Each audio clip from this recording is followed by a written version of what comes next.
Greetings people, it's Paul Greenshore Homestead. I'm going to show you how I get a fire going in the wood stove. This will work in a fireplace as well. We get a fire going first time, every time, 100% of the time, and it's very, very quick, very efficient. So a lot of people have told me they have a little bit of a hard time getting that wood stove going, but I'm going to show you how we do it. We use these Timberlite fire starter chips.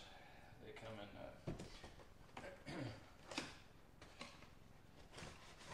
sheets like that. You know, you just break the pieces off.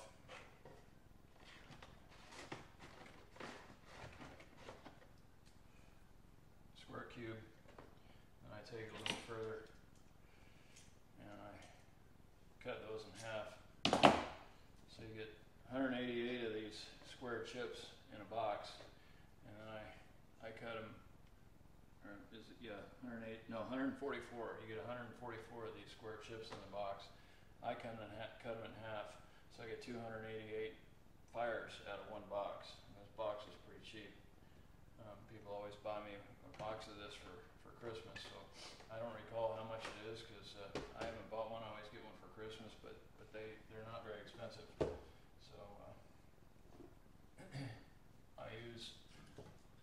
this is the size of the wood I use for starting a fire. It's very small, and that's what you want to start your fire with, smaller wood. I do use 6 pieces, and then once the fire is going, I put my fire logs in there, and two at a time.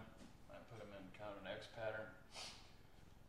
You want to build this. I'm going to show you how I build it in kind of a hashtag pattern, and I use kindling to get the fire going. And the way I build my fire maximizes the amount of oxygen and surface area in the stove. So we have more surface area of the wood in contact with the fire, and we're maximizing the amount of airflow. The fire needs oxygen to breathe or to burn, and it needs the fuel to eat. So giving it good fuel and good oxygen. So I'm going to go ahead and grab the camera and move it over here where you can watch me get this fire built. Okay. One thing I do want to show you here real quick is this bar right here that runs along the front of the glass. I'm going to use that bar, and I'll explain to you what I'll use that for here in just a minute. First thing we're going to do is lay down some floor in here of our larger pieces of wood.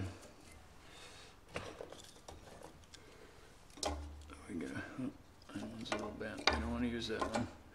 So we got a nice floor there, and then we're going to stick this fire chip, the starter chip, on that floor. But before we do that, we're going to put these in here. These are going to act like a bridge, and you need to make sure that these sticks that you're putting in here are wider than the fire chip, because what we're going to eventually start doing is adding our kindling over the top of that, and it's important that the kindling not be in contact with that fire chip. You want the fire chip the flames to reach up to the kindling so that we don't smother the fire chip. So that's where we're going. But we also need to put in our back wall. So that's going to be this right here.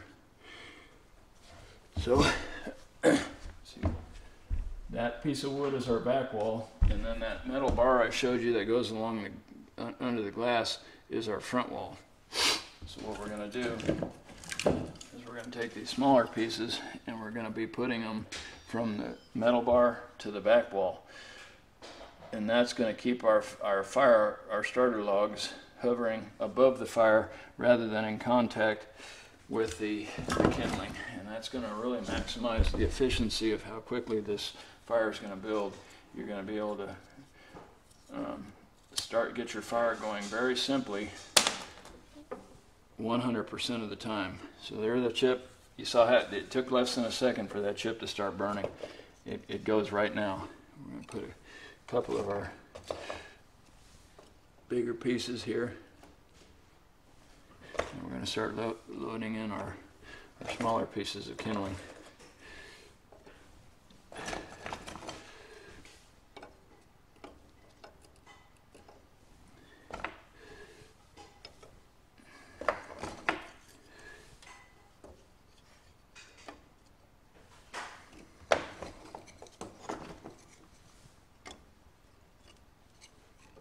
Back the other way,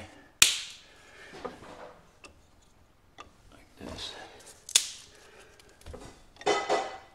And this is so efficient, you gotta move pretty quick because the fire will start to build pretty rapidly.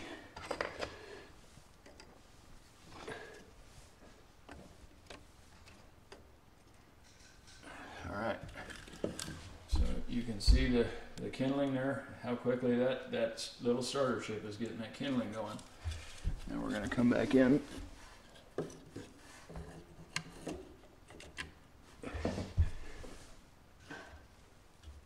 And using that front bar and the back board, we got that platform set there. Now we come back here. And you see how quickly this is building already. That's why I say you gotta kind of move quick. And then we're here. So that's where I'm saying, talking about the hashtag pattern. You know, we got the boards going this way, and then we got the boards going that way. Now I'm going to come back with one more piece here across the top. So there's our six starter logs. Okay, now I'm going to move the camera around to the front of the stove so you can watch this in real time as the fire builds. So we got to close the door, but we're going to leave it cracked. So, you see the crack there? We're going to leave it cracked until the fire is burning real well. I'm just going to let you watch that in real time. I'm going to clean up my mess over here that I made with the kindling while we get that going, and then I'll show you how quickly and efficiently this fire will start. And I'm serious, this is 100% of the time, every time, your fire will start this way.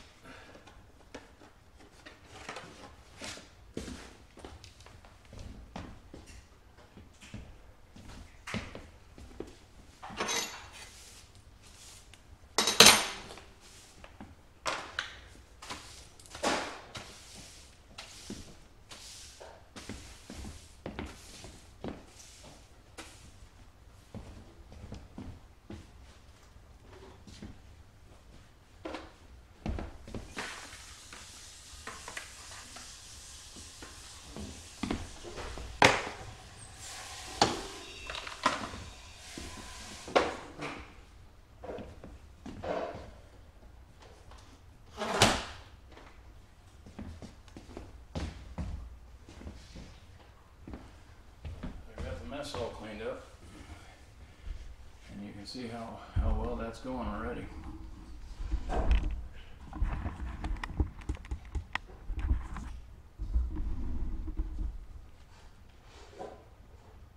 Now in about 10 minutes that fire will be rolling real well, and the wood is going to start to, the integrity of the wood's going to be compromised, and it's eventually going to start to fall down in there into the bottom of the stove there onto the kindling. The kindling's going to be completely burned up here pretty quick, and then when that wood falls down in there, I'll let it burn just a little bit longer, and then while there's still flame, before it's turns completely just to coals, while there's still flame, I will put 2 fire logs in there. I think you can see how efficiently this is burning now. You can see that the firewood the starter logs are actually on fire. It's not just the kindling that's making the flame. Everything's burning efficiently. So I'm going to go ahead and pause the camera, let that burn down a little bit, and then I'll show you how I put the 2 actual fire logs in wood stove. But you can see how, because of the way this is built, the flame is able to maximize the amount of wood that it's in contact with. There's so much surface area there for the flame to contact, and the oxygen is able to circulate so well through there. That's why this is so efficient to build it this way. And you can do this with a fireplace, because you're going to have that wood grate. Fireplaces have that steel, not wood grate, the steel grate sitting in there. So you put your kindling underneath the steel grate, and then you build your starter logs on the steel grate in a hashtag pattern just like this. And it'll work the same way with fireplace as it does with a wood stove. I'll go ahead and pause the camera and let that get burning down, and then I'll show you how I put in my fire logs.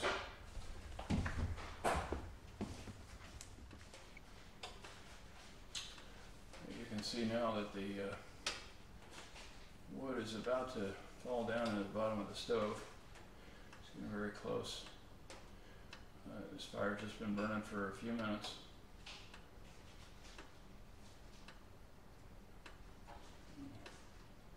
Let it go a few more minutes, and then put in our actual fire logs. Okay, we've got that's burned down real well. I'm gonna go ahead and get the fire logs in there now.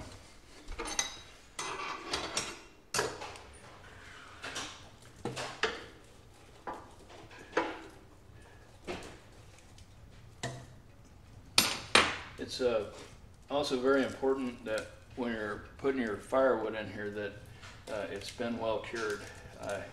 You want the wood to have sat around for a good year before you burn it. You don't want any moisture in it at all whatsoever. So we put our piece in like that.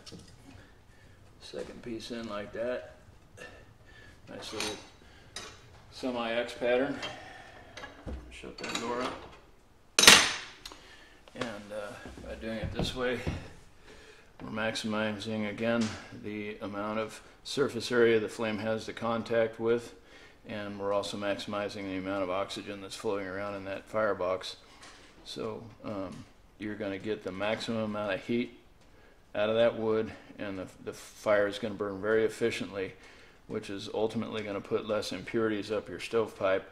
And if you have a catalytic burner like we do on this stove, when the stove heats up enough that I activate the catalytic burner, we're going to put less impurities in our catalytic burner, which means I'm going to have to clean that less often. So as a catalytic burner, it gets cleaned about once a month. But if I was using substandard wood, or wood that still had some moisture in it, I'd have to clean that catalytic burner a whole lot more because of the impurities that wet wood would be putting up in there. So make sure your wood's good and dry. Make sure that you don't split it too big. You want smaller logs to go in there. And don't load up a lot of wood at one time. It won't burn efficiently. And you never stack your logs side by side. Always put them in an X pattern like this. You want to maximize that airflow and maximize the flames. So I think you can see how efficiently this works. And I'm going to go ahead and sign off. It's Paul at Greenshire Homestead. Thanks for watching. Keep your kindling dry, and we'll see you next time here at Greenshire.